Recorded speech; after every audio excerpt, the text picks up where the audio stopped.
A single bullet hole marked the no trespassing sign at the edge of Amara Williams' farm, a warning she refused to heed. 3 months of escalating threats hadn't broken her, not the sheriff's intimidation, the mysterious black SUVs circling her property, or even Child Protective Services threatening to take her son Elijah. The Williams farm had belonged to her family for generations, and she'd promised her late father never to surrender it. But when masked men set her barn ablaze, that night, Amara realized she might lose everything. Then a shadow moved against the flames, dropping the attackers with military precision. Her brother Caleb, officially killed in action 3 years ago, stood before her with harder eyes than she remembered. "They picked the wrong family," he said simply, pulling Elijah to safety. What began as a land grab was about to expose buried government experiments, corporate corruption, and a truth that would transform their quiet corner of America forever. Just before we get back to it, I'd love to know where you're watching from today. And if you're enjoying these stories, make sure you're subscribed because tomorrow's special episode is one you definitely don't want to miss. The sun crept over the horizon, casting a golden glow across Amara Williams' farm. Morning dew glistened on rows of vegetables while chickens clucked their way across the yard. In the distance, 8-year-old Elijah darted between tall stalks of corn, his laughter echoing across the property. The scene was picturesque, peaceful yet somehow isolated from the world. Amara wiped sweat from her brow as she tightened the final bolt on her father's old tractor. Despite the early hour, her hands were already stained with grease. The ancient machine had broken down again, but a new one wasn't in the budget. Nothing fancy ever was. "Mama, Mama, look," Elijah called, rushing toward her with cupped hands. "I found a praying mantis in the garden." Amara smiled, setting down her wrench to examine his discovery. "That's a good sign, baby. They eat the bugs that would hurt our crops." She watched, her son's eyes light up with curiosity. Being both mother and teacher since pulling him from school last year had its challenges, but moments like these made it worthwhile. "Can we add it to my science journal?" Elijah asked, carefully transferring the insect to a jar with air holes. "Perfect for today's lesson," Amara nodded. "Go set up your workspace on the porch, and I'll be there in 20 minutes to start your lessons." As Elijah scampered off, Amara returned to the tractor. Her father's voice seemed to float around her as she worked. "This land is our bloodline, Amara. Never let go of what's truly yours." Those words had become her mantra since inheriting the 20 acres of farmland 2 years ago after his passing. The crunch of tires on gravel pulled her attention to the driveway. An old pickup truck rumbled toward the house, raising dust in its wake. Amara recognized it immediately and felt her shoulders relax. "Miss Williams?" Harold Whitmore called as he climbed out, his 70-year-old frame still spry despite his age. The white-haired man held up a paper bag. "Thought these might help with that stubborn old John Deere." Amara accepted the bag, finding salvaged tractor parts inside. "Mr. Whitmore, you're a godsend. How much do I owe you?" "Nonsense," he waved dismissively. "Your daddy would have done the same for me." The old man leaned against the tractor, his weathered face turning serious. "How are things? Any more visitors?" Amara's expression tightened. "Not since last month." Harold nodded slowly. Good. Though I did notice a fancy car parked down by Robinson's old place yesterday. Black SUV, out-of-state plates, or no plates at all, actually." "Probably nothing," Amara said, though she felt the familiar knot forming in her stomach. "Probably," Harold agreed, though his eyes said otherwise. "Just remember what your daddy always said about this town's unwritten rules. Some folks around here still think people should know their place." He spat the last words with disgust. They chatted while finishing the tractor repairs, Harold sharing stories about Amara's father that made her laugh despite her worries. After he left, Amara turned to teaching Elijah his daily lessons, though her mind occasionally drifted to the mention of the black SUV. Later that afternoon, while checking fence lines at the property's edge, Amara spotted it, a sleek black vehicle idling about 100 yards down the road. No plates visible, just watching. A chill ran down her spine despite the warm spring air. When she stared back, the driver slowly pulled away. The next day, Amara loaded her truck with produce for the weekly farmers market. These sales kept them afloat, though barely. "Can I come this time?" Elijah asked, already climbing into the passenger seat. Amara hesitated. His last trip into town hadn't gone well, the reason she'd started homeschooling. But keeping him isolated wasn't the answer, either. "Okay, but stay close to me," she said, helping him buckle his seatbelt. The town square bustled with Saturday activity when they arrived. Amara set up her modest stand among the other vendors, arranging tomatoes, zucchini, and fresh eggs with careful precision. "Well, look who's here," a woman's voice called out. Lisa Turnbull, whose family owned the large commercial farm north of town, approached with a tight smile. "Amara, honey, still working that little plot of yours? Bless your heart for trying."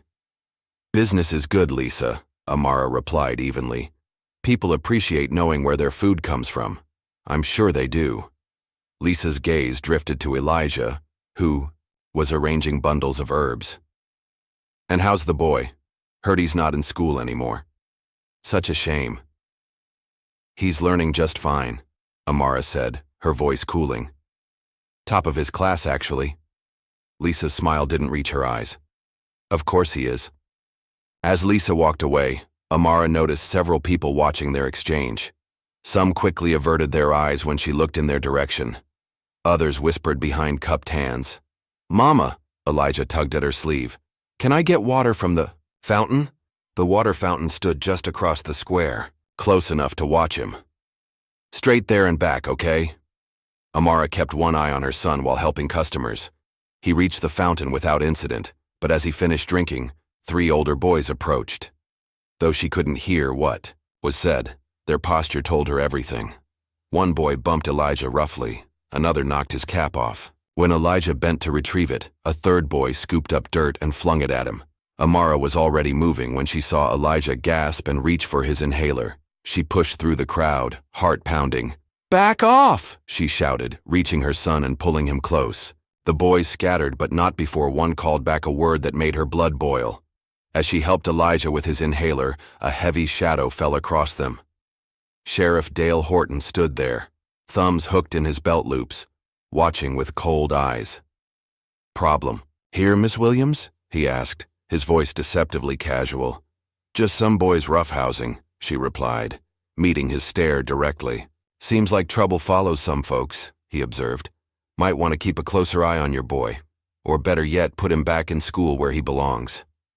"We're fine, Sheriff," Amara said, her arm protective around Elijah's shoulders. "Thank you for your concern." The sheriff's mouth twitched. "Just doing my job. By the way, heard you had some irrigation issues last month. Shame how equipment fails sometimes, isn't it?" The implied threat hung in the air as he walked away. That evening, Amara sat at her kitchen table surrounded by bills, property taxes, medical insurance, Elijah's asthma medication, equipment repairs. The numbers refused to add up no matter how she adjusted them. A corner of the table held 3 separate offers to buy her land, all for less than half its value. All from shell companies she suspected were fronts for the same buyer. Each promised financial relief and a fresh start elsewhere. Amara pressed her palms against her tired eyes. A developer had been buying up properties around town for years, mostly from Black and Hispanic families facing hard times. Her father had rejected their offers repeatedly. Now they were after her. Elijah appeared in the doorway in his pajamas. "Are we going to be okay, Mama?" Amara quickly gathered the bills into a pile. "Of course we are. Come here." She pulled him onto her lap, though at 8 he was getting almost too big for it. "This land is our bloodline, remember? It's everything your grandpa worked for and his daddy before him." "But what if we can't keep it?" he asked, his small face serious beyond his years. "We will," she promised, though the words felt hollow. Against the mountain of debt before her. Later that night, a knock at the door startled Amara from half-sleep on the couch. She grabbed the baseball bat from behind the door before checking the peephole. Harold Whitmore stood on her porch, swaying slightly. The smell of whiskey was evident when she opened the door. "Mr. Whitmore, everything okay?" "Had to warn you," he slurred, leaning heavily against the doorframe. "They're back, Amara, the land scouts, sniffing around town again." Land scouts? Men in suits, asking questions, offering cash under the table for information about properties, about yours specifically. He grabbed her arm with surprising strength. "Your daddy stood up to them. Cost him dearly. Be careful." "Girl!" After Harold left, Amara locked the door and double-checked all the windows. She couldn't shake the feeling of being watched. The next morning, she found an unusual envelope in her mailbox. No postmark, no return address, just her name in block letters. Inside was a military-issue dog tag wrapped in a cloth stained with what looked disturbingly like dried blood. She recognized it immediately, her brother Caleb's. The one word scrawled on the cloth made her breath catch. "Hold on." Caleb had been declared killed in action 3 years ago. His body never recovered. Yet here was his dog tag, delivered by hand with a message. Was it possible? Or was this some cruel trick? That night, unable to sleep, Amara found Elijah sitting by his bedroom window staring out at their fields bathed in moonlight. "Couldn't sleep?" she asked, sitting beside him. He shook his head. "Mama, are they going to take our farm?" The directness of his question caught her off guard. "Who told you that?" "I heard those boys in town. They said the sheriff is going to kick us off our land." His voice trembled. "Is that true?" Amara pulled him close, feeling a fierce protectiveness surge through her. "Listen to me, Elijah. This is our home. Nobody is taking it from us. I promise you that." As she held her son, tears filled her eyes.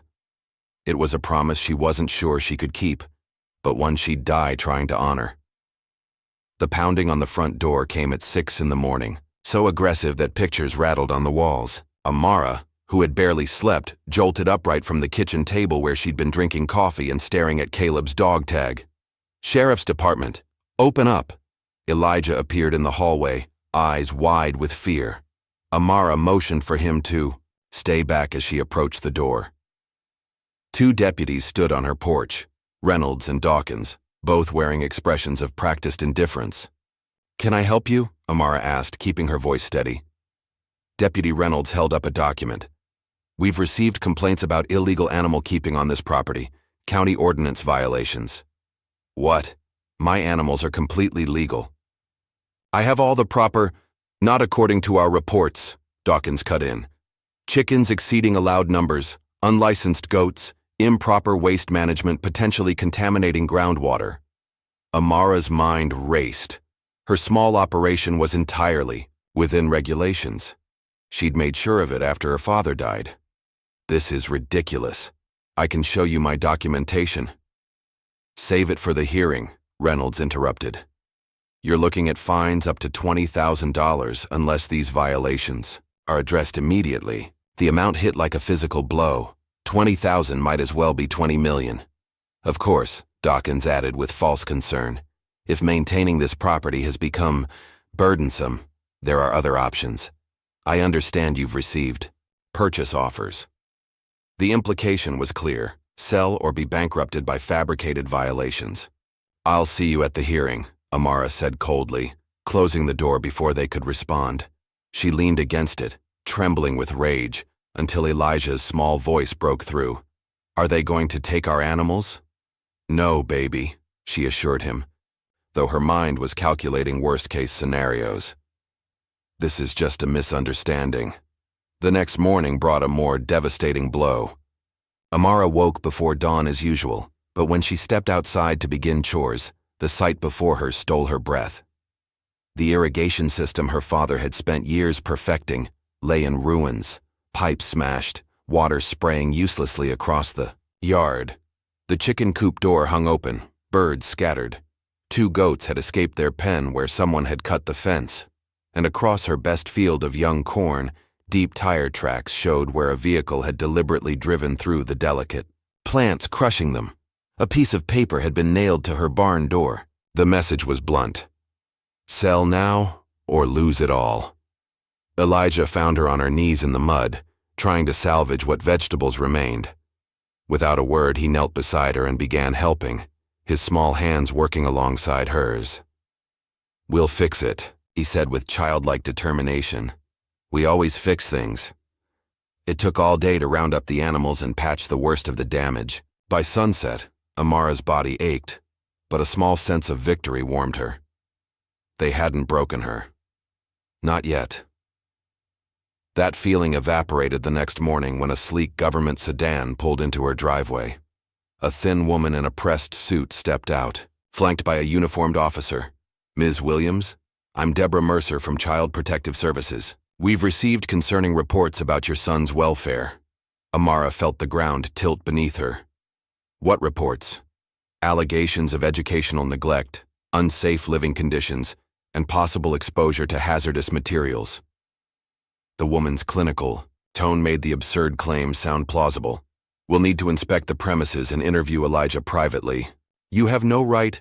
"We have every right, Ms. Williams. Unless you prefer I take temporary custody of your son now." The next hour passed in a blur of invasive questions and note-taking as the CPS worker inspected every corner of their home. Elijah sat stiffly at the kitchen table, answering questions with growing distress while Amara was forced to remain silent. Just as Mercer began suggesting Elijah should come with her for further assessment, the front door burst open. Carmen Jackson, Amara's oldest friend and the town's only black mechanic, strode in with a folder clutched in her hand. "Before you continue," Carmen announced, her voice carrying the authority of her 6-foot frame, "you might want to review these documents." She slapped the folder on the table. Complete homeschool registration with the state, Elijah's academic progress report certified by a licensed educator, and medical records confirming his physical health. Also, dated photographs documenting this home's appropriate living conditions. Carmen turned to the officer. "And you might be interested in knowing that entering a private residence with CPS without a proper warrant when there's no imminent danger is a violation of Fourth Amendment rights." The confidence in Carmen's voice made Mercer hesitate. She flipped through the folder with thinning lips, then snapped it shut. "These will need verification," she said coldly. "Verify away," Carmen replied. "In the meantime, I believe your visit has concluded." After they left, Amara collapsed into Carmen's arms, shaking with silent sobs. "They're trying to take everything," she whispered. "My land, my son."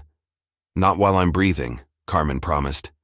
"They've done this before, targeting single parents, especially single mothers of color with valuable property. But they picked the wrong woman this time." The following days brought a painful routine: damage in the morning, repairs by evening. Each time Amara fixed something, another problem would appear. Through it all, she and Elijah worked side by side, rebuilding fences, replanting damaged crops, reinforcing animal enclosures. "You're stronger than most grown men I know," Amara told him one evening as they finished mending a fence. The physical labor had given her son a determined set to his jaw that reminded her painfully of Caleb. "I have to be," he replied with simple certainty. "It's just us." The words squeezed her heart. Since Caleb's supposed death, they'd been alone in their struggle. Harold helped when he could, and Carmen had become their fiercest ally. But ultimately, it was just mother and son against increasingly powerful enemies. Speaking of Carmen, the news came 3 days after the CPS visit. Carmen's garage had burned to the ground overnight. Electrical issue, the fire department claimed, though Carmen had recently rewired the entire building herself. The timing wasn't coincidental. Just the day before, Carmen had fixed Amara's truck for free, allowing her to make deliveries to her remaining customers. "This is getting dangerous," Amara told Carmen when she visited the charred remains of the garage. "Maybe you should distance yourself from me for a while." Carmen laughed bitterly. "Sugar, they've been trying to run me out of business since I opened 10 years ago. Only difference now is they're not pretending anymore." She kicked at a blackened tool. "Besides, what kind of friend would I be if I abandoned you now?" The monthly town meeting should have been routine. Budget discussions, road repair planning, the usual small-town governance. Amara normally skipped them, but Carmen insisted they attend this one. "Know your enemy," she'd said. Besides, staying invisible is exactly what they want. The community center was packed when they arrived. Conversations hushed as heads turned to watch them enter. Amara felt Elijah press closer to her side. Mayor Franklin was discussing seasonal tourism when Sheriff Horton requested the floor. His gaze locked on Amara as he approached the microphone. "While we're discussing community concerns," he began, "I feel it's my duty to address rumors of increased drug activity in our county." A murmur swept through the crowd.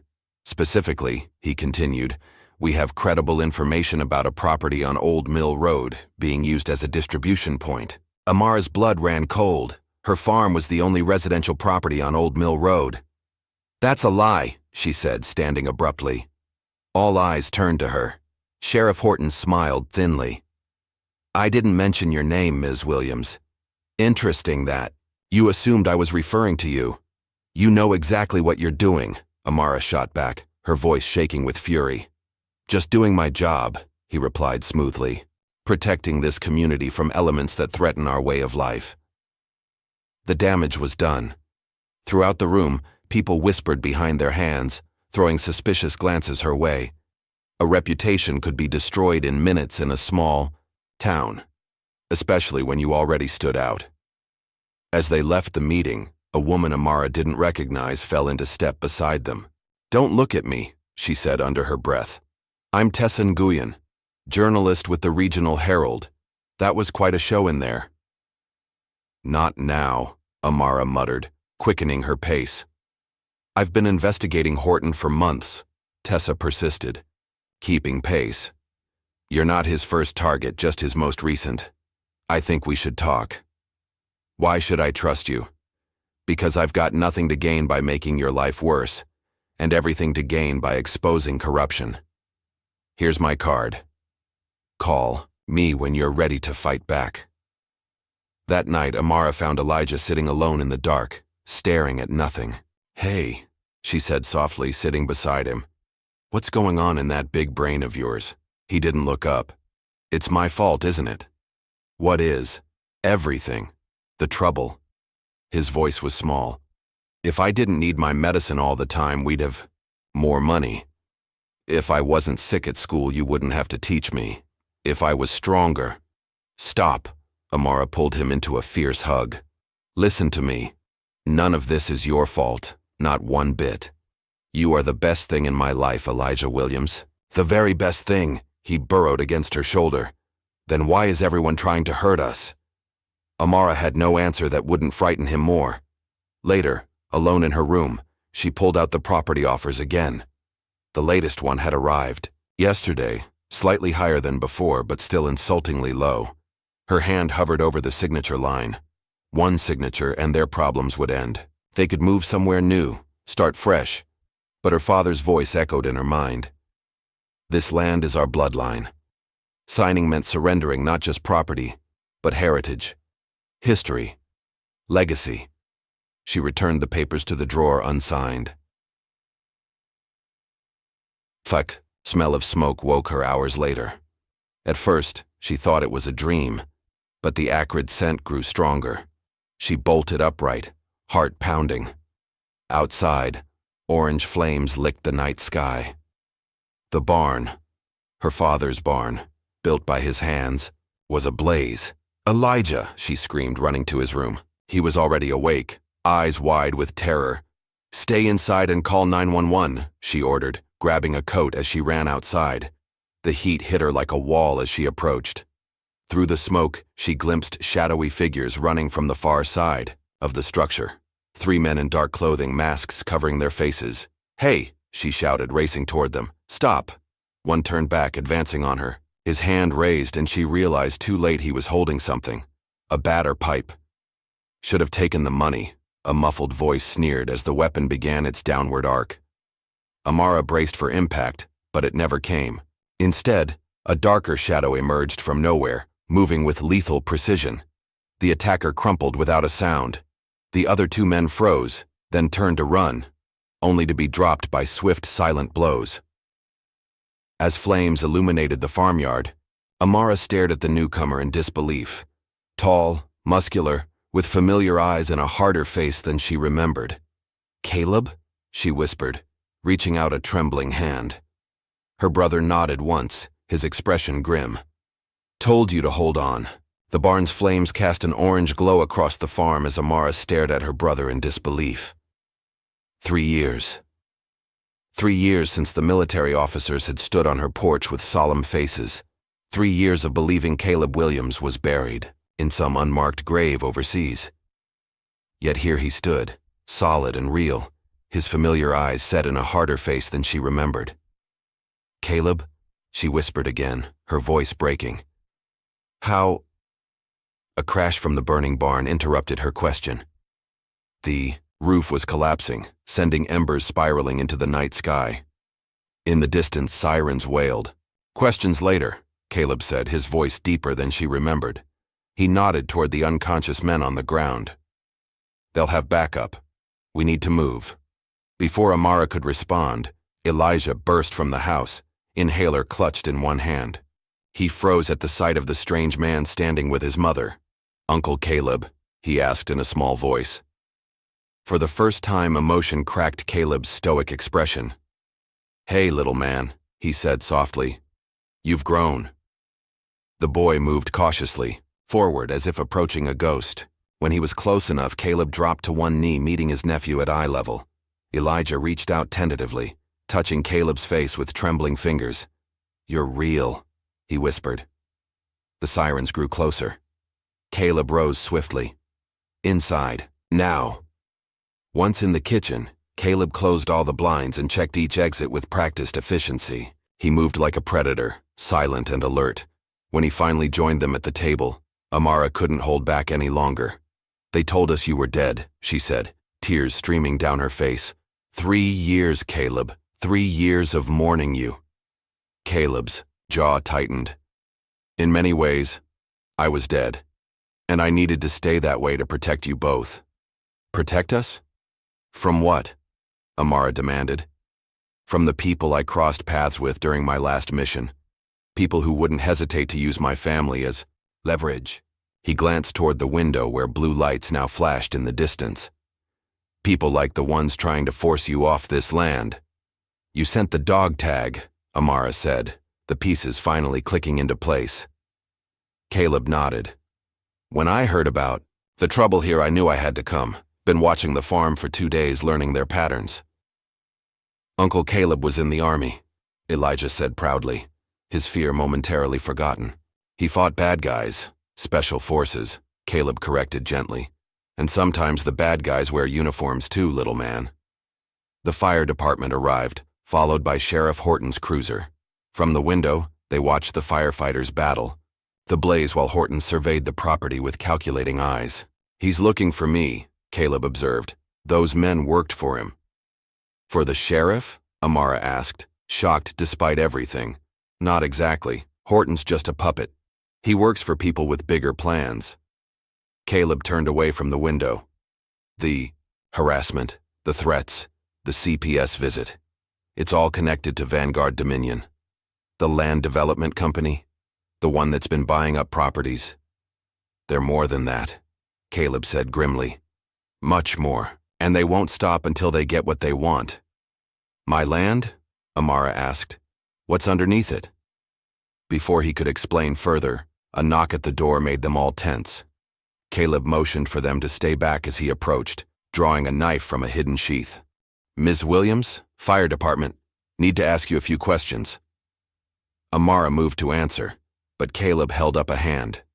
"It's a setup," he whispered. "Trust me." Instead of opening the door, he led them to the back of the house and out through a window. They circled around to the edge of the property where Caleb had stashed a nondescript sedan. "Get in," he ordered. "We'll come back when it's safer." As they drove away, Amara looked back at the farm, her heritage, her home, illuminated by the dying fire and emergency lights. She felt both heartbroken and strangely unburdened. With Caleb back, she was no longer fighting alone. They checked into a motel 30 miles away, paying cash. Elijah fell asleep almost immediately, emotionally drained. In the dim light of the bathroom, Amara finally got a good look at her brother. New scars marked his face and arms. The youthful sparkle in his eyes had been replaced by something harder, more guarded. "What happened to you?" she asked softly. Caleb's expression darkened. "My unit was deployed for what we thought was a standard operation. Instead, we uncovered something ugly, a Black Ops program conducting illegal activities under the guise of military action. When I reported it through proper channels, my entire team ended up dead within a week. All except me." "So you faked your death. It was the only way to gather evidence safely. If they thought I was dead, they wouldn't be watching for me." His voice grew hoarse. "I wanted to tell you, Amara, but anyone connected to me was in danger. And now? Now they found you anyway. Because of the land." He ran a hand over his close-cropped hair. "Dad always said our farm was special. He was right, just not in the way we thought." Amara shook her head. "I don't understand." "There's a cave system underneath the property, an extensive one. The government discovered it in the 60s during routine geological mapping. What they found inside was valuable enough to kill for. What could possibly be in caves that's worth all this?" "Tomorrow," Caleb promised. "For now, get some sleep. We start fighting back at dawn." True to his word, Caleb began his counter-offensive at first light. While Elijah slept, he spread maps and satellite images of the farm across the motel table. "First, we secure the property," he explained to Amara. "I'll set up surveillance cameras here, here, and here." He marked locations with precise dots, motion sensors at every entry point. "Then we'll need supplies, non-perishable food, first aid, communication equipment they can't trace." "This sounds like war preparations," Amara said uneasily. Caleb's eyes met hers. "It is war. Vanguard has been systematically forcing families like ours off their land for decades. They hire local authorities, create legal problems, even resort to violence when necessary. And they've targeted our farm because of what lies beneath it. You still haven't told me what that is." Caleb hesitated. "Evidence of experiments conducted on rural black communities during the Cold War. Our grandfather wasn't crazy when he talked about government men taking soil samples. They were monitoring the effects of what they'd done." The revelation hit Amara like a physical blow. "Are you saying our family was targeted?" "Yes, along with dozens of others across the South. Vanguard was the private contractor that facilitated it all, and now they're cleaning up loose ends." Elijah stirred in the adjoining room. Both adults fell silent until the boy had dressed and joined them. "Time for your first lesson," Caleb told him with surprising gentleness. "Today, I'm going to teach you how to know when someone's watching you." Over the next 3 days, Caleb transformed their small family into a tactical unit. He taught Amara how to spot surveillance vehicles, how to move without being tracked, how to handle herself if confronted. For Elijah, the lessons were framed as games, spotting changes in environment, moving silently, finding hiding places. "Uncle Caleb," Elijah asked during a practice drill, "were you a superhero in the army?" Caleb's laugh held little humor. "No, buddy. Just a soldier who learned some hard lessons." "Will you teach me to fight like you?" Caleb exchanged a glance with Amara before kneeling to meet Elijah's eyes. "Fighting is a last resort, little man. First you learn to think, to observe, to plan. The best warriors win without throwing a single punch." On the 4th day, they returned to the farm under cover of darkness. The barn was a blackened skeleton, but the house remained untouched. Caleb swept the property for surveillance devices, finding 3 hidden cameras that he carefully left in place but adjusted to show looping footage. "They're watching, but now they'll see what we want them to see," he explained. While Amara settled Elijah inside, Caleb set to work. By morning, the farm's perimeter was secured with hidden cameras of his own, connected to monitors he installed in the basement. Motion sensors disguised as garden ornaments lined the driveway. Inside, he assembled communication equipment from components that couldn't be traced. "Where did you learn all this?" Amara asked, watching him work. "Afghanistan, Somalia, places where the enemy blends with civilians and trust gets people killed." His hands never stopped moving as he spoke. "I'm sorry to bring this war to your doorstep, but it was already here. You just didn't know it yet." Their first victory came unexpectedly. Caleb's cameras caught Deputy Reynolds planting a package in Amara's truck while she was at the general store with Elijah. When he examined the footage, Caleb's expression turned deadly. "Drugs," he said flatly. "They're setting you up for a possession charge, probably planning to find it during a traffic stop." Instead of removing the package, Caleb attached a GPS tracker to it and installed a hidden camera in the truck. 2 days later, when Sheriff Horton pulled Amara over for a routine check, the camera recorded everything. The planted evidence, the falsified report, even the call Horton made afterward to report his success. Using an anonymous email account, Caleb sent the footage to Tessa Nguyen at the Regional Herald, along with records he'd gathered, showing similar setups against 3 other property owners who had refused to sell to Vanguard. The story broke like a thunderclap across the county. Though Horton denied everything, the footage was damning. For the first time, doubt crept into the community's perception of their sheriff. "It's a start," Caleb said as they watched the news coverage. "But Vanguard won't give up so easily. If anything, they'll escalate." He was right. The harassment became more subtle, but more pervasive. Deliveries to the farm mysteriously disappeared. Amara's bank account showed unexplained holds. Even Elijah's asthma medication was suddenly out of stock at every pharmacy within 50 miles. Through it all, Tessa Nguyen became an unexpected ally, using her journalistic connections to help where she could. At first, Caleb was wary of trusting her. "Everyone has an agenda," he warned Amara, even well-meaning reporters. But when Tessa showed up at the farm one evening with a trunk full of supplies they couldn't otherwise obtain, including Elijah's medication, Caleb's suspicions softened. "My brother was 18 when the police planted drugs in his car," Tessa explained while helping unload the supplies. "He's still serving time for something he never did. So yes, I have an agenda. The truth." That night, while Amara put Elijah to bed, Caleb and Tessa pored over documents she'd uncovered showing the connection between Vanguard Dominion, Sheriff Horton, and a shell company that had purchased 7 properties surrounding the Williams farm. "They're creating a buffer zone," Caleb realized. "Isolating you completely," Tessa nodded grimly. "And they've done it before in 3 other counties.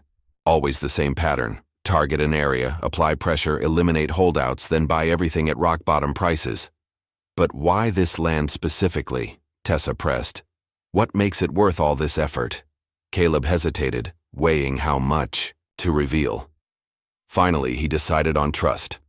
"Come with me tomorrow night," he said. "I'll show you." Under a full moon, Caleb led Amara and Tessa to the far corner of the property, where a dilapidated well stood half-hidden by overgrowth. Elijah remained at the house under Carmen's watchful eye, the 2 of them playing board games with the curtains drawn. "Dad always told us never to play near this well," Amara recalled as they approached. "Said it was unstable. He was protecting us," Caleb replied, removing the seemingly solid concrete cap to reveal a metal ladder descending into darkness. "This isn't a well. It's an entrance." With flashlights and rope harnesses, they descended nearly 40 feet before reaching the bottom. Instead of water, they found a narrow tunnel reinforced with steel beams. Government markings, faded but still visible, lined the walls. "Cold War era," Caleb explained, his voice echoing. "When the government was obsessed with finding underground facilities that could withstand nuclear attack." The tunnel stretched before them, disappearing into the darkness.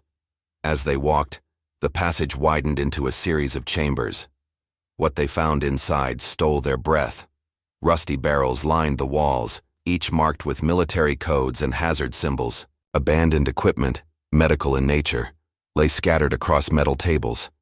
Filing cabinets stood against the far wall, their contents long since removed, except for a few scattered papers. "What is this place?" Amara whispered, her voice small in the cavernous space. "A test site," Caleb replied grimly. "One of many where they conducted experiments that would never be approved through official channels. The perfect setup, remote location, Predominantly minority population who wouldn't be believed if they reported strange occurrences. Tessa photographed everything with grim determination. "This is bigger than a land grab," she said. "This is a cover-up," Caleb nodded. "And somewhere in these caves is proof concrete enough to expose it all." They spent hours exploring the underground network, discovering more chambers, more evidence of whatever had happened there decades ago. In the final room, Caleb found what he was looking for: a steel lockbox hidden behind a false wall panel. Inside was a hard drive, sealed in protective material. "Military-grade storage," he explained. "Designed to survive decades underground." "How did you know it was here?" Amara asked. "I didn't. But I knew Vanguard wouldn't be this determined unless there was something they desperately needed to recover. Or destroy." He carefully packed the drive in his bag. "Now we just need to access it." When they emerged from the tunnel, the night had grown unnaturally quiet. No insects chirping, no distant traffic. Just silence. "Something's wrong," Caleb whispered, drawing a weapon Amara hadn't realized he was carrying. They approached the house cautiously. Through the windows they could see Carmen and Elijah still playing games, seemingly unaware of any danger. But Caleb's instincts screamed warning. "Take the back trail to Carmen's truck," he instructed the women. "Drive straight to the motel. Don't stop for anything." "What about you?" Amara demanded. "I'll get Elijah and Carmen out. Trust me." As Tessa and Amara slipped away, Caleb circled the house, checking each of his security feeds through a handheld device. The cameras showed nothing unusual, which itself was suspicious. The woods surrounding the property should have registered some wildlife movement. His suspicions were confirmed when he spotted fresh tire tracks behind the storage shed. Too narrow for a car, perfect for ATVs. Someone had scouted the property, careful to avoid his sensors. Caleb entered through the cellar door, moving silently up to the main floor. His appearance in the kitchen doorway startled Carmen and Elijah. "Uncle Caleb," Elijah began excitedly, but Caleb held a finger to his lips. "We need to leave," he whispered. "Right now. No questions." To her credit, Carmen asked none, simply gathering Elijah's jacket and medicine. They were halfway to the door when headlights swept across the front windows. Multiple vehicles pulled. Into the driveway, doors slamming as men deployed around the house. "Sheriff's Department, we have a warrant." Caleb's mind raced through options. "Back door," he decided. "Stay low." They had just reached the kitchen when the front door burst open. Deputies poured in, weapons drawn. Caleb pushed Carmen and Elijah into the pantry. "Whatever happens, get him to his mother," he whispered to Carmen before closing the door. Then he stepped into the open, hands raised. "Looking for me?" he called. Sheriff Horton entered last, a triumphant smile spreading across his face when he spotted Caleb. Well, the ghost returns." He gestured to his men. "Secure him." "On what charges?" Caleb asked calmly, allowing himself to be surrounded. "Trespassing for starters, identity fraud, and I'm sure we'll find evidence connecting you to various terrorist watch lists. After all, you've been officially dead for 3 years. Horton's smile widened. Amazing what a man might do when no one knows he exists. "Sounds like you've thought this through." "Oh, I have. Your sister's made quite a nuisance of herself. But family loyalty is admirable, even if misguided." Horton glanced around. "Speaking of family, where is the boy?" "Safe. From you," Caleb replied coldly. Horton's face hardened. "Search the house," he ordered his men. "Find the kid." As 2 deputies moved toward the kitchen, Caleb made his move. With lightning speed, he disarmed the closest officer and used him as a shield. What followed was a blur of precise violence. Economical, efficient, and devastatingly effective. When it ended, 5 deputies lay unconscious on the floor. Sheriff Horton remained standing, his weapon trained on Caleb, hands surprisingly steady. "Impressive," he admitted, but ultimately pointless. A crash from the kitchen drew their attention. Carmen and Elijah had been discovered. A deputy dragged them into the living room, gripped tight on Elijah's arm. "Let the boy go," Caleb said, his voice deadly quiet. "Put down your weapon first," Horton countered. The standoff stretched for 3 heartbeats before Caleb lowered his gun. "This isn't his fight." "Smart choice." Horton nodded to the deputy who released Elijah but kept Carmen restrained. "Now, Mr. Williams, let's discuss what you found down in those caves." The sun was rising by the time Amara realized something had gone terribly wrong. She and Tessa had reached the motel safely, but there was no sign of Caleb, Carmen, or Elijah. Calls went unanswered, text messages undelivered. "We need to go back," Amara insisted, already heading for the door. Tessa blocked her path. "That's exactly what they'll expect. We need a different approach. That's my son out there. And if you rush in blindly, you'll be arrested too. Then who helps him?" Tessa's voice softened. "Caleb trusted us with this." She pointed to the hard drive they'd recovered. "There must be a reason." Reluctantly, Amara agreed to wait long enough to examine their discovery. Tessa connected the drive to her laptop, but her hopes quickly faded. "It's encrypted. Military-grade protection." She sighed. "We need a specialist.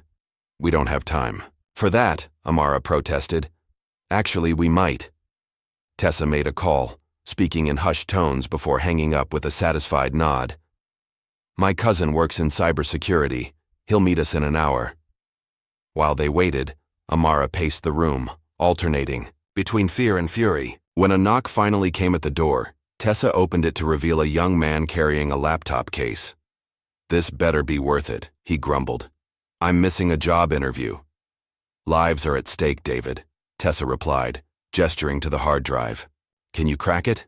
David examined the device with growing interest. Cold War-era storage with modern encryption layered on top. Someone updated the security protocols regularly. He glanced up. "This will take time." "How much time?" Amara demanded. "Hours, maybe days." "We don't have days. My son is—" Her phone buzzed with an incoming text from an unknown number. "We have your boy. Hard drive for his safety. Abandoned. Factory on Route 16. Noon." Amara showed the message to Tessa, who frowned. "It's a trap." "Of course it is," Amara agreed. "But what choice do we have?" While David worked on cracking the encryption, Amara and Tessa formed a desperate plan. They needed allies, people Horton and Vanguard wouldn't suspect. Their first stop was Carmen's network of friends, mostly service workers, farmhands, and others who operated in the background of town life. People who saw everything but were rarely seen themselves. "Carmen's been arrested," Amara explained, to the small group gathered in a back room of the local diner. "They have my son, and they'll keep taking from all of us unless we stand together." To her surprise, these people needed little convincing. Each had their own story of harassment, intimidation, or injustice at the hands of Sheriff Horton and his deputies. "That man gave my brother 6 months for a broken taillight," one woman said bitterly. "They seized my cousin's property over a permit issue nobody else gets cited for," added another. By noon, they had assembled a small but determined coalition. Through them, Amara learned that Carmen was being held at the county jail on fabricated charges. Elijah was reportedly with Sheriff Horton himself at the abandoned factory, the meeting point for the exchange. As Amara prepared to leave for the rendezvous, David called with unexpected news. "I've accessed part of the drive," he reported. "It's worse than you thought. These aren't just random experiments, they were targeted. The government tested experimental compounds on specific communities, mostly minorities, tracking effects across generations. My father always said the land made people sick," Amara recalled, a chill running through her. "After heavy rains when the water would rise from deep underground. The compounds are still there, in the soil and groundwater. That's why Vanguard wants the land, not to develop it, but to contain evidence of what happened there." Armed. With this knowledge, Amara and Tessa approached the abandoned factory with a new understanding of the stakes. Their coalition members had spread throughout the town, positioned to document everything and intervene if necessary. Sheriff Horton waited inside the main warehouse, flanked by 2 deputies. Elijah sat on a chair nearby, unnaturally still but apparently unharmed. "Mama," he called when she entered, starting to rise before a deputy's hand on his shoulder forced him back down. "It's okay, baby," she assured him, though her heart pounded painfully. "Everything's going to be okay." Horton stepped forward. "The hard drive. Where is it?" "Safe," Amara replied, "and copies have been made." The sheriff's confident smile faltered slightly. "You're bluffing." "Am I?" "Right now, your communication systems are experiencing technical difficulties." "Isn't that strange?" Tessa added, checking her watch. "And in about 2 minutes, someone from the state attorney general's office will receive an anonymous tip about irregularities in county property seizures." These were calculated bluffs, but Horton's expression suggested they'd hit close to the mark. Before he could respond, his radio crackled. "Sir, we have a situation at the station. Someone's released footage of the Williams arrest. It's all over social media." Horton's face darkened. "Who authorized? Sir, it gets worse. There's a call recording, too, between you and someone at Vanguard." This was no bluff. While Amara had distracted Horton, their coalition had been busy. Carmen's young cousin, a computer whiz with a grudge against the sheriff's department, had accessed the station's poorly secured servers. For the first time, Horton looked rattled. "This changes nothing," he snapped. "You still have no proof of the broader conspiracy?" Caleb's voice echoed through the warehouse as he stepped from the shadows. Somehow he'd escaped custody and made his way here, looking battered but dangerously focused. "You mean this proof?" He held up a small device. "While your men were processing me, I had a lovely chat with a Vanguard executive named Phillips. Seems he's worried about exposure. Offered me quite a lot to disappear again. I recorded everything." Horton's hand moved toward his weapon, but Caleb's warning was immediate. "Don't. There are a dozen cameras on us right now, streaming live. Make the wrong move, and the whole world sees it." Another bluff, but an effective one. Horton hesitated just long enough for Caleb to approach Elijah and guide him toward Amara. "Take him outside," Caleb instructed her without taking his eyes off Horton. "Tessa, go with them." "What about you?" Amara asked. "I need a private word with the sheriff about what I found in those caves." The cold fury in Caleb's voice left no doubt about his intentions. Outside, Amara held Elijah tightly, breathing in the scent of his hair. "Did they hurt you?" "No," he replied. "But they said bad things about you and Uncle Caleb. They said our land was poisoned." Amara exchanged a glance with Tessa. "There's some truth to that," she admitted, "but it's more complicated than they made it sound." As they waited for Caleb, Elijah pulled something from his pocket, a worn journal with faded leather covers. "I found this in the attic last week," he explained. "It belonged to Great-Grandpa. There are drawings of the caves and notes about the government men who came to test the soil." Amara flipped through pages of meticulous observations, detailed drawings, and increasingly paranoid warnings.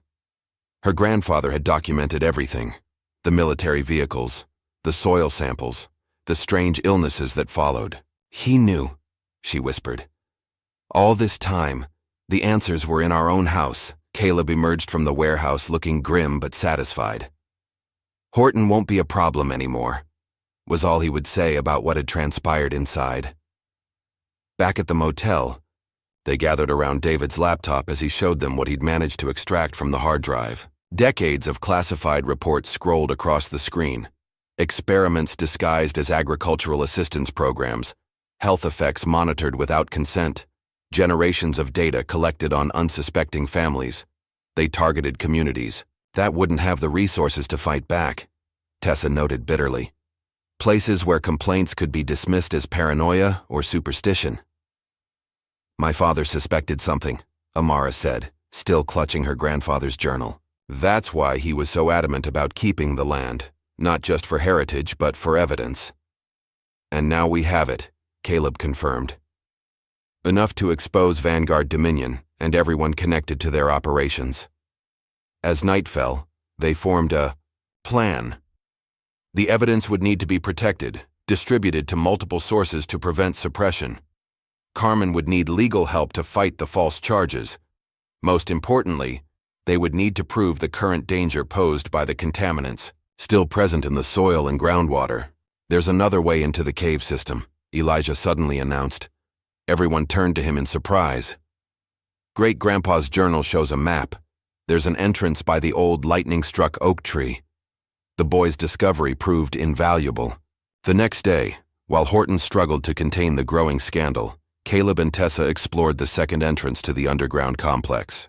What they found exceeded their worst expectations. Deep within a previously undiscovered chamber lay equipment far more modern than the Cold War-era technology in the main caves. Someone had been monitoring the site recently, taking samples, updating records, observing the long-term effects of whatever had been buried there.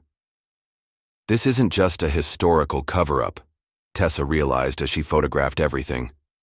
They're still collecting data, still using people as unwitting test subjects. When they returned to the surface, Caleb's expression was thunderous. "Tomorrow we take the fight to them," he declared.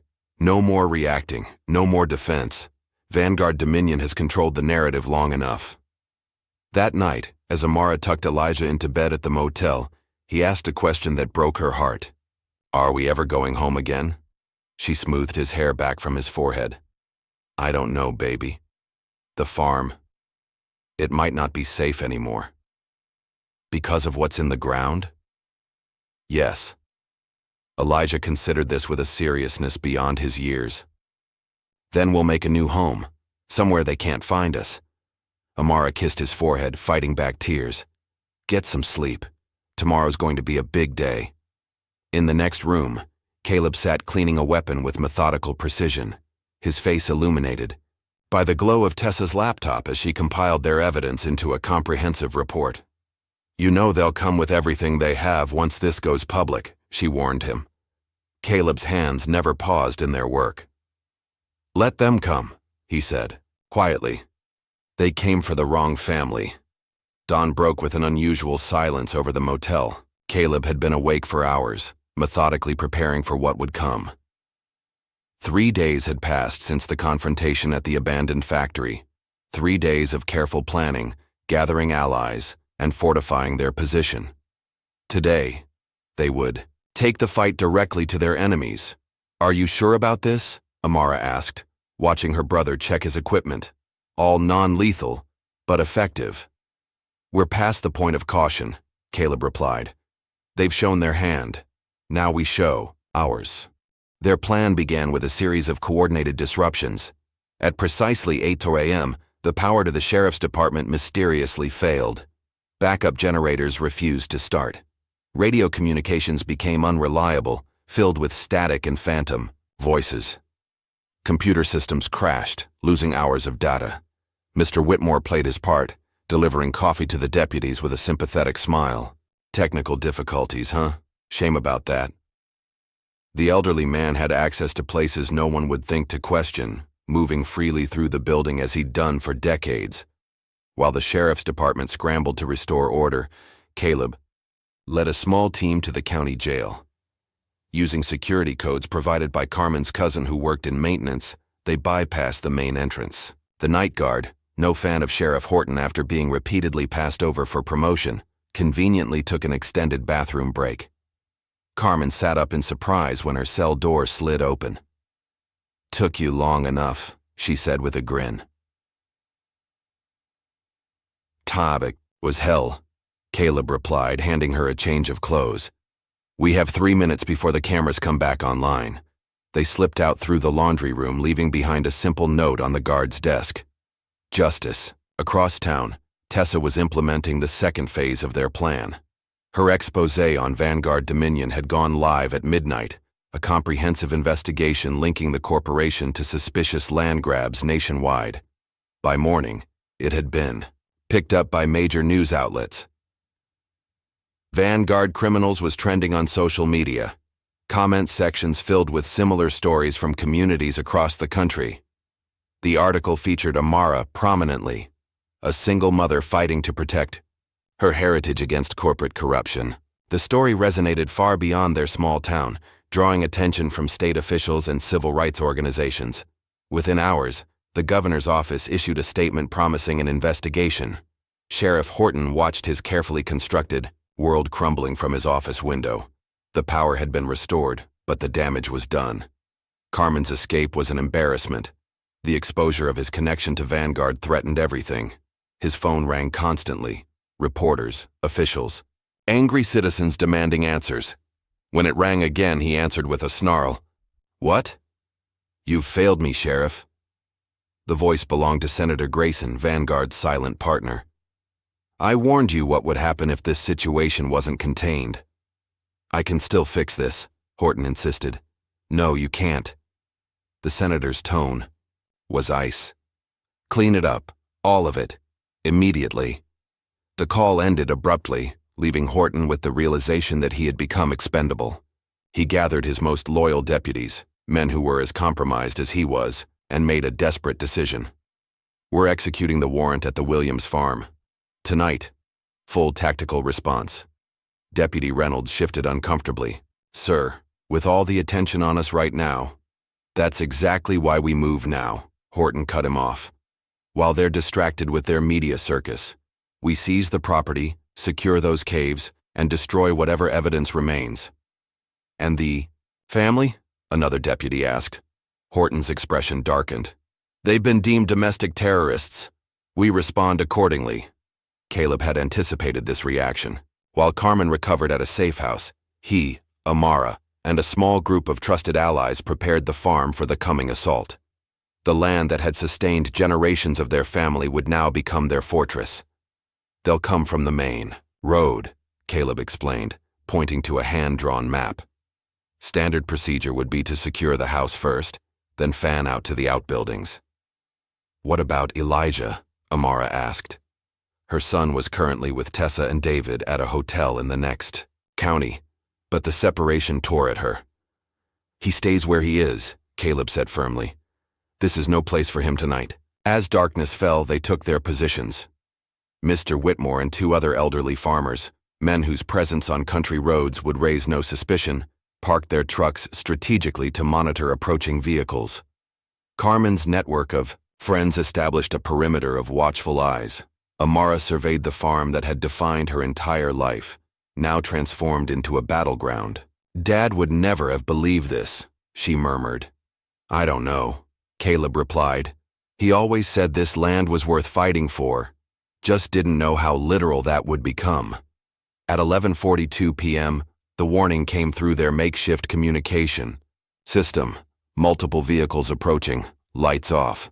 The battle for the truth was about to begin. Sheriff Horton led the convoy personally, 12 men in total, armed as if for war. They parked half a mile out and approached on foot, using the cover of darkness and the surrounding woods. Their first indication that they'd been anticipated came when they triggered Caleb's perimeter alarms. Simple but effective tripwires connected to wind chimes. "They know we're coming," Reynolds whispered. "Doesn't matter," Horton replied. "We outnumber them." What Horton failed to understand was that Caleb had spent years training for asymmetrical warfare. The farm had been prepared with the same attention to detail he'd used to protect forward operating bases in hostile territory. As the deputies advanced, they encountered a series of obstacles. Hidden pits covered with brush, noise traps that disoriented them, even sprinkler systems rigged to spray a mixture of water and farm chemicals that burned the eyes and skin. "What the hell is this?" one deputy coughed, eyes streaming. "Keep moving," Horton ordered. When they finally reached the farmhouse, they found it dark and seemingly deserted. Horton signaled for his men to surround it. "Breach on my mark." The front door splintered under the impact of a battering ram. Deputies poured in, weapons raised, only to find empty rooms. No furniture, no people. Just battery-powered speakers that suddenly blared with deafening sirens, disorienting the intruders. Outside, Caleb's counterattack began. From hidden positions around the property, he and his allies used non-lethal tactics, flashbang devices salvaged from his military days, high-powered spotlights that blinded night vision equipment, and smoke canisters that made accurate movement impossible. In the confusion, deputies fired wildly, hitting nothing but air and tree trunks. Their formation broke down as panic set in. 3 men retreated to the vehicles. Two more became separated in the smoke. Amara, positioned in the old corn silo with a clear view of the chaos, watched with a mixture of pride and horror as her brother systematically dismantled a supposedly professional police operation. When the smoke cleared, 7 deputies had fled the scene entirely. The remaining 5, including Horton, found themselves surrounded by Caleb's group, farmers and townspeople, armed with nothing more threatening than pitchforks and shotguns, but determined in their stance. "This ends now," Caleb announced, emerging from the shadows. "Your backup isn't coming. Your communications have been jammed, and every second of this is being recorded for the world to see." Sheriff Horton, cornered and desperate, raised his weapon. "I'm still the law here." "Not anymore," came a new voice. State police vehicles appeared on the main road, lights flashing. The governor's investigation had moved faster than anyone anticipated, spurred by Tessa's reporting and evidence provided by David from the hard drive. As Horton was taken into custody by state authorities, he spat one final warning at Caleb. "You have no idea what you've done. Vanguard doesn't lose. They'll send others." Caleb leaned in close. "I'm counting on it." During the confusion, one of Horton's deputies, a man Caleb hadn't accounted for, slipped away unnoticed. He made it to a hidden satellite phone and delivered a simple message. "Operation compromised. Williams Farm secure. Requesting cleaning team." Inside an unmarked office in Washington, Senator Grayson received the message and made a call of his own. "Implement the contingency plan. Immediately." By morning, news crews had descended on the Williams farm. The corrupt sheriff's arrest. The brave family who stood their ground. The mysterious government experiments. It made for compelling television. Amara stood awkwardly before the cameras, unused to attention, while Caleb stayed carefully out of frame. As the initial frenzy began to fade, Carmen arrived with Elijah, who ran to his mother's arms. "Is it over?" he asked, his small face hopeful. Before Amara could answer, Caleb's hand fell on the boy's shoulder. "Not quite, little man. But we've won the first round."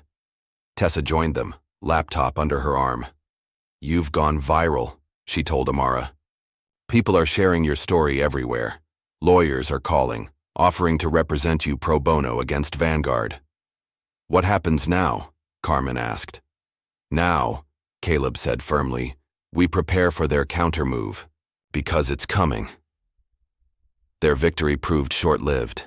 3 days after Sheriff Horton's arrest, the first signs of Vanguard's response appeared. Tax records for the Williams farm were reviewed, resulting in claims of years of underpayment. Health department officials suddenly expressed concern about potential contamination from the farm's products. Most telling, state environmental experts arrived to investigate hazardous conditions requiring immediate evacuation. "They're using the system against us," Tessa observed as they gathered in an abandoned hunting cabin 10 miles from the farm. Caleb had insisted they relocate after noticing surveillance drones over the property. "It's what they do best," Caleb agreed. "When brute force fails, they use bureaucracy." The cabin had once served as a meeting place for civil rights organizers in the 1960s. Hidden in dense forest, its existence had been nearly forgotten, except by Mr. Whitmore, whose father had built it. "My daddy called it the resistance bunker," the old man had explained when offering it as a safe house. "Said some things need to stay off the books." Now it sheltered them as they planned their next moves. Maps and documents covered every surface. David had set up a secure communication system using equipment Caleb had acquired through channels he refused to explain. "They can't simply seize the land now," Amara said, studying their options. "There's too much public attention." "No, but they can make it uninhabitable," Carmen pointed out. "Force evacuation due to public safety concerns until people forget about us." Their discussion was interrupted by the arrival of Mr. Whitmore, who had been in town gathering supplies and information. "Bad news," he announced grimly. "Military types in town, not regular army, private contractors, asking questions about all of you." Caleb's expression hardened. "How many?" "At least a dozen that I saw. More arriving." Whitmore hesitated. "There's something else. They showed me a picture of my grandson. He's stationed overseas. said they could arrange for him to come home, safe or not. The implications hung heavy in the air. "They're threatening your family," Amara said softly. Whitmore nodded, shame evident in his downcast eyes. "I didn't tell them nothing, but I can't say what I might do if they push harder." Caleb placed a hand on the old man's shoulder. "We understand. It might be better if you don't know our next moves anyway." After Whitmore left, tension filled the cabin. "Can we trust him?" Carmen asked bluntly. "Trust isn't binary," Caleb replied. "He's being squeezed between loyalty and family. The question isn't whether he'll break, but when." They decided to relocate that night, separating into smaller groups to reduce risk. Caleb, Amara, and Elijah would head deeper into the forest. Carmen would return to town, leveraging her apparent freedom to gather intelligence. Tessa and David would take the hard drive evidence to a secure location. The plan unraveled just after midnight. As they prepared to leave, headlights swept through. The trees, vehicles surrounded the cabin. Radio chatter indicated a full tactical team. "They found us," Caleb said, moving instantly to defensive mode. "Whitmore." "He wouldn't," Amara protested. "He did what any grandfather would do." Caleb's voice held no blame. "Carmen, Tessa, take the South Trail with the evidence. We'll create a diversion." Carmen hesitated. "You'll be captured." "No," Caleb replied with deadly certainty. "We won't." What followed was a masterclass in evasion tactics. While their allies escaped to the south, Caleb led Amara and Elijah through a hidden tunnel beneath the cabin that emptied into a ravine. They moved through the darkness with practiced efficiency, using the terrain to their advantage. Behind them, the tactical team breached an empty cabin, finding only cold coffee cups and a crude drawing of a middle finger. Caleb's parting message. The pursuit was relentless. Helicopters with thermal imaging joined the search at dawn. Dogs tracked their scent to a stream where Caleb had them wade through water for half a mile before emerging onto rocky ground that held no tracks. By mid-morning, they'd reached an old fire watchtower abandoned by the Forestry Service years earlier. From this vantage point, Caleb surveyed their pursuers through binoculars. "Vanguard's private security," he confirmed. "Military training. They're sweeping in a standard search pattern." "How long can we keep running?" Amara asked, watching Elijah sleep, exhausted from their night trek. "We're not running," Caleb corrected her. "We're leading them away from the others. There's a difference." Their respite was brief. By noon, the search had expanded to include the watchtower sector. As they prepared to move again, Elijah spotted the first team approaching through the trees. They descended the tower's backside, using the dense forest for cover. Hours of cat and mouse followed, with Caleb employing every evasion technique, from his special forces training. When direct escape wasn't possible, he created distractions, small controlled fires, noisemakers planted in hollow trees, false trails leading nowhere. As dusk approached, they found temporary shelter in a natural cave formation. Elijah's breathing had grown labored from the exertion, his asthma aggravated by stress and pollen. "We need to get him medication," Amara whispered, holding her son close. Caleb's expression was grim. "I know, but we can't risk a pharmacy."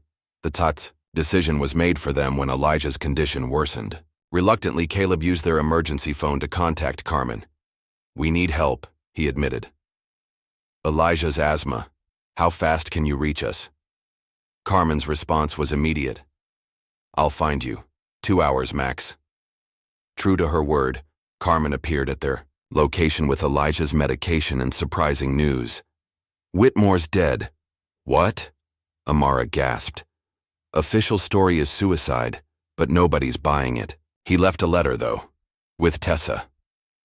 Carmen handed Caleb a sealed envelope. "He knew they'd force him to betray you. Did it on his terms." Inside the envelope was a map of the county records office, with specific file numbers circled in red ink. A note in Whitmore's shaky handwriting read, "The real ownership records. Follow the money to 1963. "He gave us his last lead," Caleb said softly. "At the cost of his life." While Elijah recovered from his attack, Carmen shared what she'd learned in town. State agencies were backing off the Williams farm, not out of benevolence but because Senator Grayson had directly intervened, claiming jurisdiction for a federal task force. It's a cover-up, Carmen explained. They're planning to declare the entire area a hazardous waste zone. No access, no investigations, everything buried under bureaucracy and national security restrictions. The news hit Amara hard. So we lose either way. Even if we keep the land, we can't live there. Not necessarily, Caleb said, studying Whitmore's. These records might prove the government knew about the contamination all along. If we can establish that they deliberately poisoned the land and covered it up, then it becomes the biggest environmental racism case in history, Tessa finished, having arrived during their discussion. Class action lawsuit material, hundreds of families affected across generations. Their planning was interrupted by a distant crack, a twig snapping under weight. Caleb motioned for silence, moving to the cave entrance with practiced stealth. Company, he whispered. Multiple hostiles. They've found us. Carmen handed Amara a small canister. Pepper spray. Use it if you have to. They prepared to split up again. Caleb would lead the pursuers away while the others escaped with Elijah. But as they gathered their meager belongings, a familiar figure appeared at the cave entrance. I believe you have something that belongs to me, said Senator Grayson, flanked by armed men in tactical gear. The hard drive, the journal, all of it now! Caleb moved with blinding speed, disarming the nearest guard. But he stopped when another man pressed a gun to Elijah's head. Enough heroics, Grayson snapped. You've become a significant irritation, Mr. Williams. Your sister refused reasonable offers. You exposed operations that served national security. All for what? A worthless piece of contaminated land? Not worthless to us, Amara replied defiantly. That land is our heritage. Heritage, Grayson scoffed. Do you have any idea what's actually in those caves? The compounds we developed there have protected American interests for decades. Sacrifices were necessary. Human sacrifices, Tessa added bitterly. Black and brown bodies used as test subjects. The Moss. Senator shrugged. History is full of necessary evils. Now, the evidence. All of it. As Caleb begrudgingly reached for his pack, a commotion erupted outside the cave. Shouts. Gunfire. Then silence. A new voice called from the entrance. Federal agents, lower your weapons. The standoff dissolved into chaos as FBI agents swarmed the cave. Senator Grayson was taken into custody, his protests about national security falling on deaf ears. The lead agent approached Amara. Ms. Williams, I'm Agent Daniels. We've been building a case against Vanguard Dominion for months. Your brother's evidence broke it open. My brother? Amara turned to Caleb in confusion. Caleb's expression was unreadable. I may have sent copies of everything to an old contact at the Bureau before I died. Insurance policy. As they emerged from the cave into moonlight, Amara looked at her brother with new understanding. The man who had returned to her was not the same one who had left years ago. He carried shadows she might never fully comprehend. It was never just about the land, was it? She asked quietly. Caleb stared into the distance, where the lights of their farm might be visible on a clearer night. No, he admitted. It was about justice, about making them pay for what they did to our family, to all the families, and now we rebuild. Not just the farm. Everything. 2 weeks after the cave confrontation, the Williams family found themselves at the center of a storm they never could have imagined. Senator Grayson's arrest had sent shockwaves through Washington. 3 Vanguard Dominion executives were in federal custody. The company's stock had plummeted as investors fled the scandal, yet despite these victories, their most important battle remained: the fight for their home. They're still trying to declare the farm uninhabitable, Amara explained to the small crowd gathered in the basement of Bethel AME Church. Federal agencies, state officials, they've all determined the land is too contaminated for human habitation. The basement was packed with faces both familiar and new, local farmers, Carmen's network of allies, and representatives from communities across the state facing similar struggles with corporate land grabs. What had begun as one family's stand had evolved into a movement. That's their new strategy, Tessa added. They couldn't force you off with intimidation or legal manipulation, so now they'll use environmental regulations to achieve the same goal. Carmen stood up, her imposing frame commanding attention. They contaminated our land, poisoned our communities, and now they want to protect us by taking everything? I don't think so. Murmurs of agreement rippled through the crowd. What had once been fear was now righteous anger. The town's marginalized citizens, those who had lived in the shadows, accepting mistreatment as inevitable, were finding their voices. Caleb, who had remained silent until now, stepped forward. This isn't just about one family or one farm anymore. This is about generations of injustice, about powerful interests deciding who deserves rights and who doesn't. His voice carried the quiet authority of someone accustomed to command. We have evidence, we have truth, and now we have numbers. The question is, are we ready to use them? The response was immediate and unanimous. People who had spent lifetimes keeping their heads down were standing up, volunteering resources, offering skills. A retired paralegal promised to help with paperwork. Local mechanics offered vehicles. Farm workers knew the land better than any government inspector ever could. Then we make our stand, Caleb announced. Not with violence, but with unbreakable resolve. They expect us to surrender, to walk away quietly. We're going to show them exactly how wrong they are. The plan took shape over the next 3 days. While FBI investigations continued, Vanguard's remaining allies within the government were working to contain the damage. Their solution, a complete lockdown of the Williams farm and surrounding properties, ostensibly for public safety testing. They'll arrive Monday morning, Tessa informed them after speaking with her contacts. Full hazmat teams, government, officials, media carefully selected for sympathetic coverage. They're calling it environmental response and community protection. More like evidence removal and cover-up procedures, Carmen muttered. Caleb studied the satellite maps of the property. Then we need to be in position Sunday night. Once they establish a perimeter, it'll be too late. Sunday evening saw a remarkable migration to the Williams farm. People arrived in small groups, taking back roads and forest paths to avoid detection. By nightfall, over 100 community members had assembled, setting up a peaceful but determined human barrier around the property. Elijah watched in amazement as the farm transformed. Tents appeared in the fields. Cooking fires dotted the landscape. Children played while adults established watch points and communication networks. For the first time in his young life, he saw his mother's land as more than just their isolated home. It was becoming the heart of a community. "Uncle Caleb," he asked, finding his uncle checking security cameras. "Are all these people here for us?" Caleb paused, choosing his words carefully. "They're here for themselves too, little man. Sometimes people need a rallying point. Something that represents all the injustices they've faced.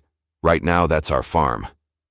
Dawn on Monday revealed the full scale of their resistance. Community members had formed concentric circles around the property, arms linked, many wearing T-shirts hastily printed with "Our Land, Our Truth." Local churches had provided food and water stations. Handmade signs declared, "Justice for Williams." Farm and no more cover-ups. When the government convoy arrived, led by hazmat vehicles and followed by news vans, they found not a deserted property to quietly cordon off, but a massive, peaceful demonstration. At the center of it all stood Amara, Caleb, and Carmen, flanked by community leaders both black and white. The official in charge, a stern woman from the Environmental Protection Agency, approached the human chain with visible frustration. "This area has been designated for emergency environmental assessment. You're obstructing a federal operation." Amara stepped forward. "This farm has been in my family for generations. If there are environmental concerns, we have the right to independent testing before any government action." "The contamination has already been confirmed," the official countered. "By the same government that caused it?" Tessa emerged from the crowd, press credentials visible. That seems like a conflict of interest. As cameras rolled, the confrontation escalated. Officials threatened arrests, community members held firm. What the government had planned as a quiet takeover was becoming a media spectacle they couldn't control.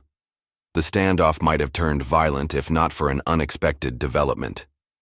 3 black SUVs arrived, and from them emerged a team of attorneys, representing the NACP Legal Defense Fund, Environmental Justice Alliance, and the Civil Liberties Union.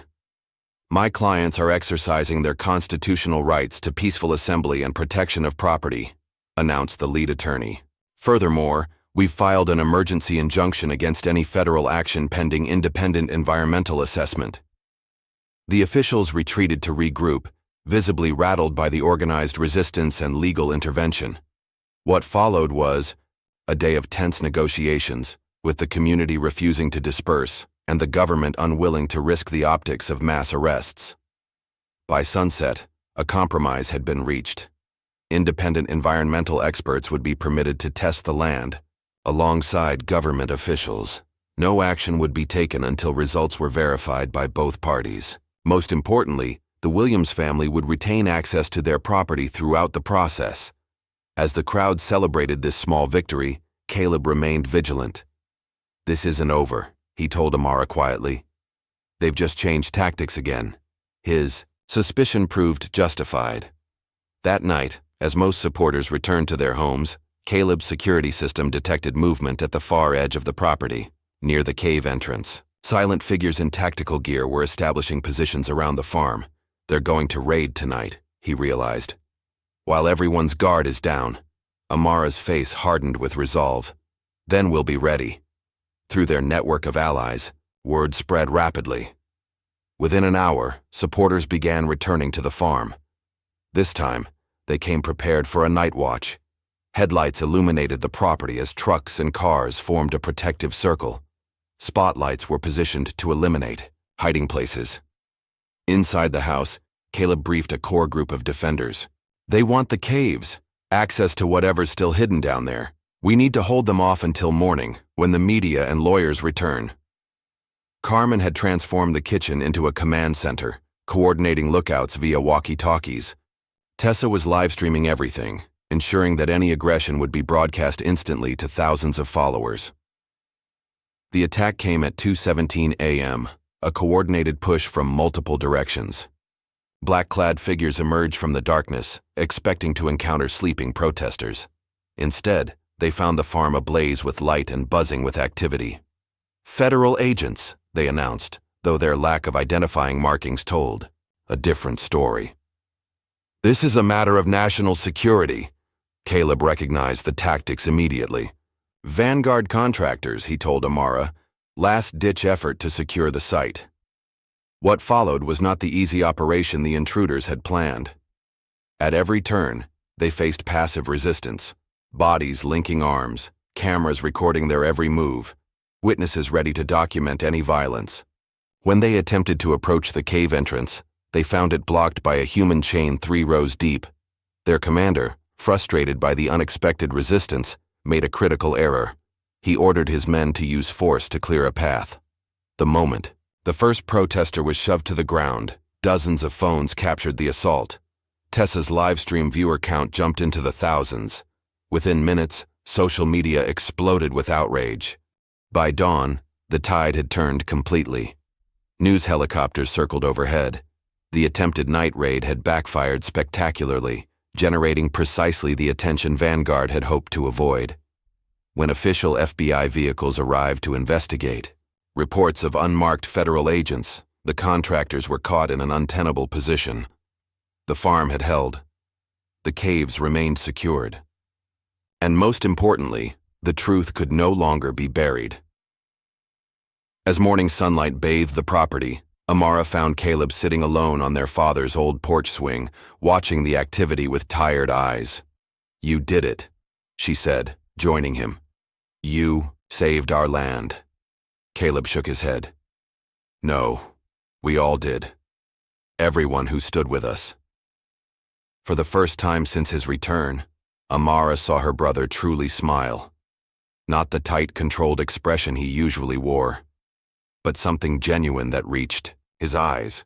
"Dad would be proud," she whispered. "Of you," Caleb corrected. "You held on when most would have broken. You kept his legacy alive." As they sat together watching their supporters celebrate, Elijah appeared with a handful of wildflowers he'd picked from the edge of the fields. "For the land," he explained, scattering them on the porch steps like an offering. "Great-grandpa's journal said we should always thank the earth for taking care of us." The summer heat had given way to autumn's gentle coolness by the time the IA final investigations concluded. The Williams farm stood at the center of the largest environmental justice lawsuit in the nation's history. Thousands of families across multiple states had joined the class action against both Vanguard Dominion and the federal government. The independent testing had confirmed what they already knew. Decades of secret military experiments had left chemical compounds in the soil and groundwater. But the findings had also revealed something unexpected. Nature was healing itself. In areas left undisturbed, microorganisms had evolved to break down the contaminants. The land was slowly recovering. On a crisp October morning, Amara stood in the center of what had once been their cornfield. Now it held rows of wooden crosses and stone markers, a memorial to those who had suffered over generations. "In remembrance of those who were not asked," read the central monument, "May truth bring healing." Behind her, a crowd gathered for the dedication ceremony. Families whose loved ones had died from mysterious cancers and respiratory diseases. Communities whose complaints had been dismissed as paranoia. People seeking acknowledgement after decades of being ignored. "My grandfather always said something was wrong with the water," an elderly woman told Amara, clutching her hand. "Nobody believed him. They called him crazy. Now we know." Caleb watched from the edge of the gathering, uncomfortable with crowds, but unwilling to miss this moment. Agent Daniels approached him, extending a hand. "The Bureau has officially cleared your record," she informed him. "Your death has been, shall we say, administratively corrected. You're a free man, Mr. Williams." "And my future. There's a place for someone with your skills if you're interested. The task force investigating other Vanguard sites needs experienced operators." Caleb considered the offer, watching Elijah help an elderly man to his seat. "I might be," he said finally, "but my family comes first now." The ceremony was simple but powerful. Community leaders spoke of loss and resilience. Church choirs sang songs of hope and healing. When it was Amara's turn to speak, she approached the podium with quiet dignity. "This land has carried many burdens," she began. "The weight of labor from those who worked it. The weight of dreams from those who cherished it. And the weight of secrets from those who abused it." Her voice grew stronger with each word. "Today, we lift that last weight. We bring secrets into the light. We honor those who were harmed, and we begin the work of true healing." The settlement negotiations continued for months, but the outcome was never really in doubt. The evidence was too damning, the public outrage too great. Vanguard Dominion would cease to exist, its assets dissolved to fund cleanup efforts and compensate victims. Government agencies would be restructured, with new oversight to prevent similar abuses. For the Williams family, the victory came with both vindication and responsibility. Their farm couldn't simply return to what it had been, not with the knowledge they now carried. "We need to reimagine this place," Amara explained to Elijah as they planted seedlings in a test garden. Scientists had developed special varieties that could detoxify the soil as they grew. "It won't just be our home anymore. It needs to be something more." The something more took shape gradually. The family retained ownership of the land, but with a new vision. Areas still contaminated were cordoned off for natural regeneration. Clean sections became community gardens where families could grow food together. The farmhouse transformed into an educational center, documenting both the history of abuse and the path toward healing. Carmen found her own role in the transformation. When the special election was called to replace the disgraced officials, she surprised everyone by running for mayor. "Someone who knows the truth needs to be in charge," she declared at her campaign launch, held on the Williams farm. Someone who remembers what happened and won't let it happen again. Her victory speech, delivered on a snowy December evening, acknowledged the challenging road ahead. This town has wounds that won't heal overnight. Trust that won't rebuild in a day. But we start now, together, with truth as our foundation. Tessa's journalism career soared following her coverage of the scandal. Major outlets competed for her work, offering prestigious positions in New York and Washington. To everyone's surprise, she declined them all, choosing instead to establish an independent news cooperative based in the county. The next time something like this happens, she explained, people need a trusted source of information. Not corporate media that can be pressured or bought, but journalists embedded in and accountable to the community. Her first major project, a documentary series tracking the Williams farm's transformation from toxic legacy to healing ground. For Caleb, adjustment to civilian life came slowly. The hypervigilance that had kept him alive for years didn't fade easily. But working alongside Elijah, teaching the boy practical skills while learning gentleness in return, gradually softened his edges. When the military offered him formal reinstatement, with honors acknowledging the wrongful persecution that had forced him underground, Caleb declined. "My war is over," he told the officials. "I'm needed here." Instead, he channeled his tactical knowledge into creating security protocols for other communities fighting environmental injustice. His network of veterans formed a protection team that deployed to vulnerable sites across the country, teaching local residents how to document abuses and defend their rights peacefully. Elijah thrived amid the changes. Freed from isolation, he blossomed in the community school Carmen established. His asthma improved as the farm's air quality slowly recovered. The quiet, fearful boy transformed into a confident young person with an uncanny ability to explain complex environmental concepts to visitors.